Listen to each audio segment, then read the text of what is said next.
You Oh, were your my episode. Okay, let me try again. I was having a conversation today with somebody, and we were talking about growing up. And we were talking about the importance of being validated by parents in your talents as you grow. Yeah, and then Brian and I kind of talked about it a little bit, and I thought, let's have this episode and kind of talk about it. So launch out onto the loop today as we discuss validation. Today on Curiosity Continuum.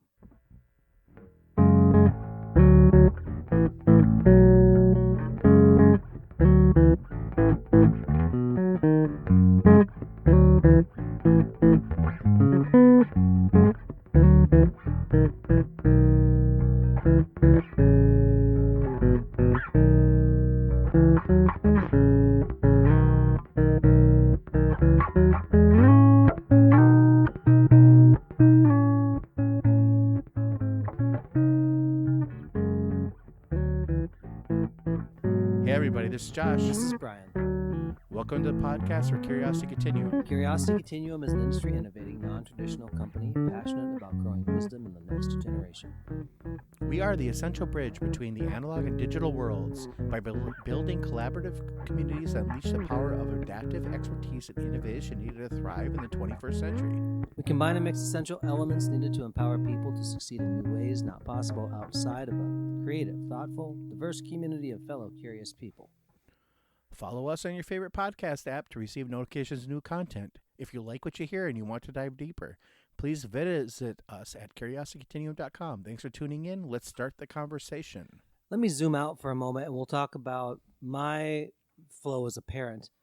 Oftentimes, when I see my children do something wonderful, and I observe it with my wife, Sabrina, we will talk about it. We'll say, isn't Isaac so talented? Isn't Lily so talented? And we talk about whatever that made us realize that, and we're proud as parents, and we understand the development arc of that. I'll be the first to say that I am not always the best at then relaying that again to the child in that same way. Right. I've observed it. I've seen it. I know it. I know that growing up, there was the idea that we've talked about before, Josh, in our generation, like the power of positive thinking. You can do whatever you want to do. And sometimes, honestly, for people, if you had like multi-talents, right, it wasn't one thing you were good at, but a few things, there was sometimes less guidance on getting you to where you could be earlier on in life.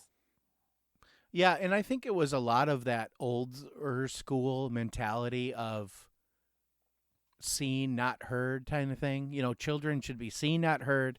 And as a kid growing up, like my parents really didn't validate me much either. So like they might have talked amongst themselves. And I always remember the thing that always stood out for me was that kind of that whole idea of like parent teacher conferences where like they would go and hear how you're doing in school. And my parents would come home and say, oh yeah, Josh, you're doing great. And blah, blah, blah, and whatever. But that was like the only time I ever heard that. So I could understand that maybe that kind of gets lost in the weeds a little bit. And there is that difference between adults and children. And so I think as adults, we sometimes forget the perspective of children. And I think it's important to, even as adults, like if you don't have your own kids, like I don't have my own children, but I have nieces and nephews, and like I even see it. Like when I like compliment them, it means a lot. And to me, it's really not a big deal, but it means a lot to them. And let's talk about then like the voices in your life that on purpose where you're getting that validation, even as an adult. There's a phrase that a speaker said, and he said, you know, when somebody's words are big in your ears. And I really like how that's put. Those words, even now, I'm a grown man, and there are other people, when they speak, their words are big in my ears. They're parent-like figures. Yeah. They're not even related to me. They don't owe me anything. It's not like I birthed you and I have this obligation in life. But I'm telling you what, especially when they have gone before you in something you're pursuing and they're validating you, when you're in the middle of it and all you see is what has gone wrong consecutively for the last however many weeks, you need that to know that like you're not screwing it up Oh, so bad. yeah. And I mean, I want to just like think about that a little bit. Like that is an interesting part of being human, right? Like we want, like as an adult, like we know we can do whatever we want within reasonability, right? But like when someone says, you know what, that's good, or I really like what you're doing there, and or I did it like that too, something like that, that really does spur on, and it just really makes you really feel that like and know that people are more social than even the antisocial people amongst us, right? Like we want that validation. Even if you're not somebody that says, I want attention. Some people love to be praised in private. Other people Oh yeah. want accolades, but we got to be careful to not throw that all in as you're trying to bandstand, because hearing that feedback loop, that high fidelity feedback loop from people who know you, see you, care about you, that means a lot. And that's honestly why when you look at the family unit as a youngster, it's important to have those roles in place. When you don't have that, and even when you do have it, like I had the same parents growing up, there was not a divorce situation for me, the same for Josh. You hear things, and even when it's functional, it has components where things will be missed. So this is not an indictment of any parent anywhere to say you didn't do enough. Shame on you, because Right. there are gaps. You did. I mean, like I honestly feel that every parent is trying to do the best they can, and they're just people, and that's something as a kid you don't understand. Your parents are larger than life figures. They know everything, and then they know nothing, and then they know everything again. It's this weird like flow in and out. I have, as an adult, I want to kind of pull this a little bit now. Like I have a little more not respect, more respect, just a different respect for my parents now, because I understand now the stuff they were going through on the day to day, the month to month, and having 3 kids. And we're all like vying for their attention. And we're all trying to get stuff done, and they're both working, and that kind of thing. Like I understand that now. And so it's a very interesting dynamic, like when I talk to my parents now versus 30 years ago, you know? And it is the validation of it. It's not constant validation, but even like my dad now will tell me, Josh, I'm really proud of you and I love you. And I'm like, he never said that to me when I was a kid. Like very rarely would tell me he's proud of me. He would say, yeah, I love you too sometimes. But my dad was a very like, he was I think he was working so much. He was just so stressed that that didn't even cross his mind. Like, cause he's an adult, of course he loves his kids, that kind of thing. But like as an adult to hear that, I was like, oh, thanks, Dad. And he makes it a point to say it like 2 or 3 times every time I see him. So I think he like is trying to make up for it in his mind, And I appreciate it, but it's like I get it, Dad. Like we're in a different life stage now. So on average, your dad is going to be mostly encouraging through the course of your life by backloading it into that. Yeah, and I honestly think that like I remember one conversation with my dad many years ago now, that he said something to me that his dad never told him that he loved him when he was growing up. That was my And parents also on both sides. Yeah, and I think that was a generational thing, and I think that my dad carried that and almost like a guilt into his adult life, that he's like, oh, I should have done that more with my kids. So now when he sees us, it's this like it's not even overcompensation. I love it because I'm like, oh yeah, thanks.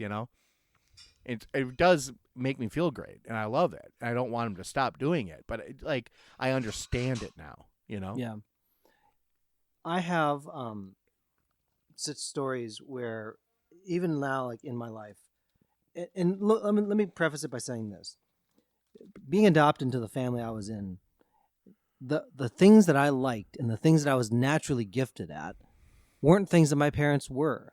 So like, for example, being a musician, they were very encouraging of me being in music for But whatever that looked like. they didn't have any of that inclination. They had none of it.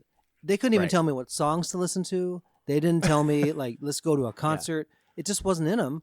And there's obviously birth situations where that's the case as well, but I felt it more. I noticed this as I got older and I was an adult, and I was talking to adult musicians who talked about, oh yeah, my mom taught me how to read music and I was by the piano all the time, or we went to these Right. concerts. I'm like, what are you talking about? It was such a weird thing to me because there was no way they could give me that kind of validation. They could say, Brian, you're so talented. We love you.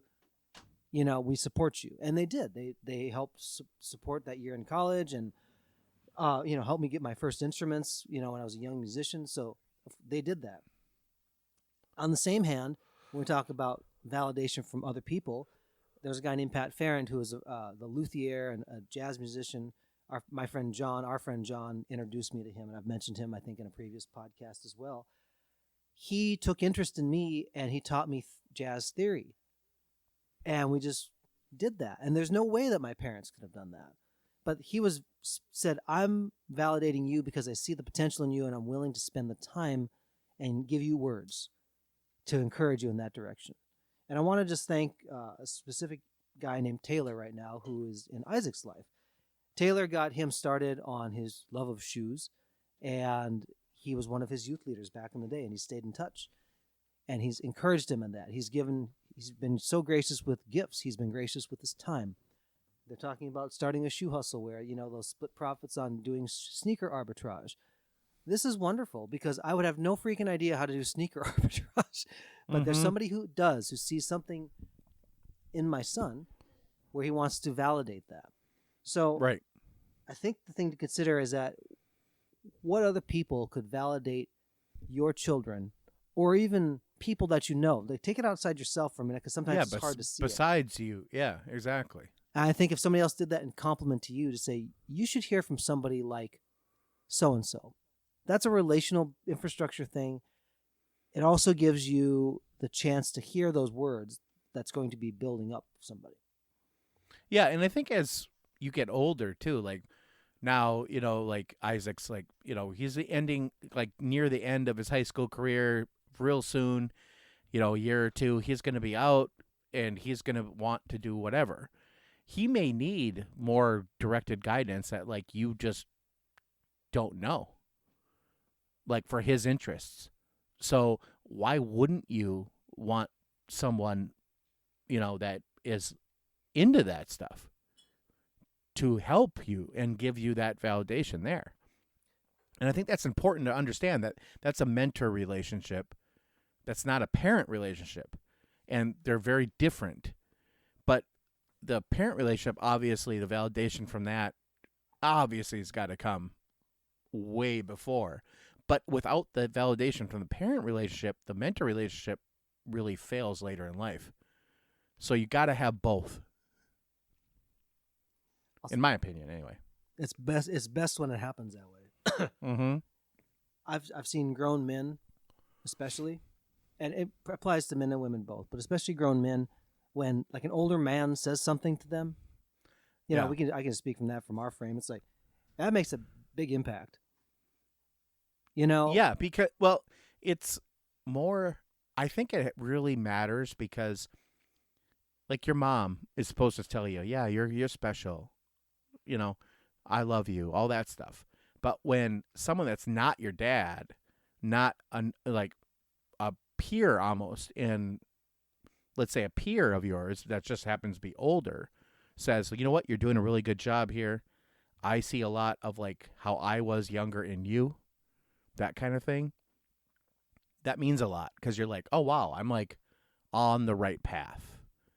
It's almost having like that deja vu moment where you're like, oh, I'm doing it right. Mm-hmm. And so then you push the gas a little more, I think those people open up the realm of possibilities. Where Right. like my parents, they tried something entrepreneurial in my young years, but they never revisited it. So they weren't necessarily going to encourage me to go do that because that wasn't what they wanted to do anymore, right? Or they didn't have it. Now, You can take that, and a child may say, well, I'm going to go do it anyway. But I didn't know that you could do that. That sounds dumb. It really does sound dumb as I'm saying myself say it, but you don't know the other ways that people make a living or make money or But you have a don't career. know what you don't know. So, like, you have to know the possibilities. And that's why I always feel it's important to get out of your comfort zone and, like, some kind of social structure, either like a church or a club or something that, like, you're meeting other people. Even if it's like a like interest just outside of your family structure, because you learn so much when you're outside your family structure. But then you can come back, obviously, but you gotta be able to explore outside of that. You really get a different type of validation when it's people like you. You almost take a breath, like, oh, even if there's like one area of commonality, you're like, oh, people like me, and then you can build the relational infrastructure with that. We always say in the rhythm and roll, you empower people when you surround them with a community of diverse, fellow curious people, thoughtful, creative, right? We could add to that considerate and giving. And not everybody's like that, of course. You can learn what not to do by being around jerks, which I don't encourage you to seek out jerks. I mean, you'll find plenty in your own normal everyday life. But excuse me. I got a spoiler alert. They're everywhere. Just waiting for people like you and me. Right. Who would you tell your friend next to you that they should maybe talk to? Because your friend probably needs that validation, whether they receive a lot of accolades or praise now. You never know what unlocks somebody's heart or mind. Yeah, I think that's a good place to put a comma, huh, Brian? Until next time, this is Brian. This is Josh. For Curiosity Continuum.